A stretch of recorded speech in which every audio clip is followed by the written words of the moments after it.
right, so first question, Trey underscore III underscore G asked, how do you go from macro to micro when programming for athletes? I think it's more simple to identify what needs work, but then it's harder to decide exactly what to do in order to get the proper adaptation. So what I think Trey is asking here is he could assess athletes, he could figure out what they need to work on, and for a CrossFit athlete, that ends up being a ton of different factors.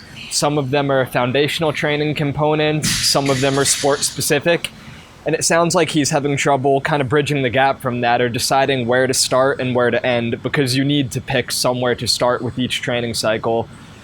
So I think we could actually simplify this quite a bit. So I think when you really understand the process of adaptation, it takes out all that guesswork, and you don't really need to micromanage those details. So in biology, or really any field like architecture, structure dictates function. So when looking at a training priority, does the athlete have the structure for this? Do they have the neuromuscular coordination? Do they have the requisite movement capacity, the physiological capacity?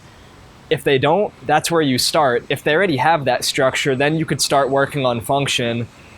Really what you have to do is just focus on what matters for the athlete and get all the low-hanging fruit. With that approach, you could cut out most of the bullshit, to be completely honest. So I don't necessarily think in terms of microcycle, mesocycle, macrocycle.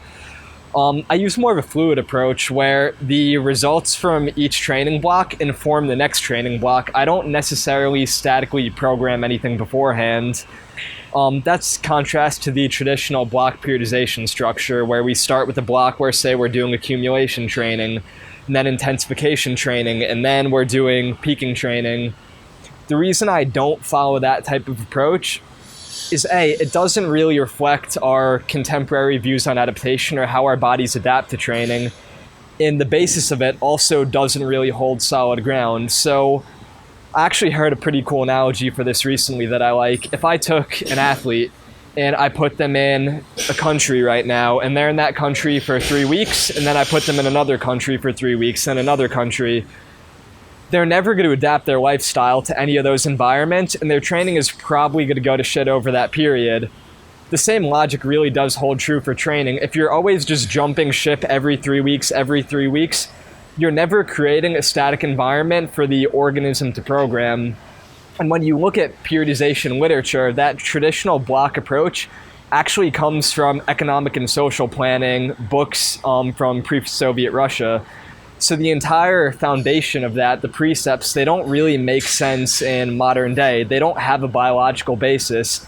That being said, they have worked at some points, but they're not optimal. I know a lot of people go back to that Soviet era dominance in sports, and the reason that worked for them is they noticed every year they'd have these long-term training structures, and throughout certain times of the year, they would find all of their athletes stagnate, start getting burnt out, or start getting injured. But then they realized that's because there's little sunlight or vitamin D in freaking Siberia or Russia in the winter, so they started using UV lamps in their training halls, and it completely eliminated the need for those block periodization cycles. Yet the rest of the world is still doing those, and if you pick up most training textbooks, that's what it recommends. So I think a better approach than using that block structure where you build up one thing, move on to the next, and hope you end up in a better place than where you started, is to train all training qualities at all times. And the relative volume, distribution, frequency of that just depends on what you're prioritizing at that point. So you're going through an approach of building training qualities and maintaining. So everything in the training structure has a purpose. You're either doing structural training to basically improve your ceiling for sport-specific adaptations down the line. So this is biological structures, improving physiological limiters. You're doing bridge training, quite literally bridging the gap between limitation training and performance training, or you're doing performance training / sport specific. Always doing all three and then just prioritizing one. So for example, if an athlete needs to work on thrusters under fatigue, I could look at that athlete's actual movement patterns. Could they coordinate the movement? And that's not me looking at them and being like, do they look coordinated or do they look clumsy? That's me putting on a moxie and seeing, do the muscles utilize oxygen properly during that movement pattern? Do they create occlusions or blockages in the muscle? If they are not doing that properly, they would need to improve intermuscular coordination so they could properly deliver and uptake oxygen to the muscle. If that's accounted for, then we could start working on actual speed and strength in that movement pattern. Engine lights are a go there, then we could start working on fatigue resistance, which would be the more sport-specific application. While we're prioritizing that movement, we're going to do all of those, but we're going to keep the primary target on one of those and then just divvy it up as we go along. I also think rather than using these big, grandiose, like long-term periodization schemes, it makes more sense to program in very short cycles where we're only changing very minor things from cycle to cycle. I actually only use 1 week cycles for the most part, and I'll usually use a rotating A week, B week approach. So we'll go A week, B week, that's a training cycle, then another A week, B week, so we're progressing from A to A and B to B. Over time, from one cycle to the next, the training split looks almost exactly the same.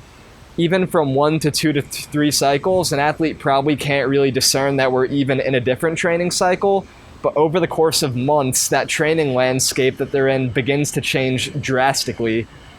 It's almost like looking at the seasons. From today to tomorrow, maybe the weather's changing, but I'm probably not going to be able to tell you how much, even from week to week.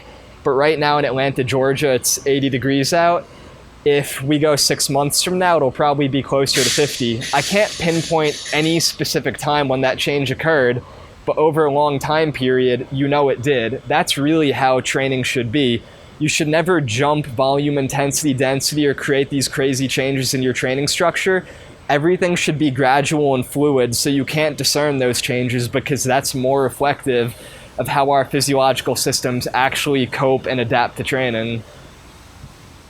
That's pretty much all I got there.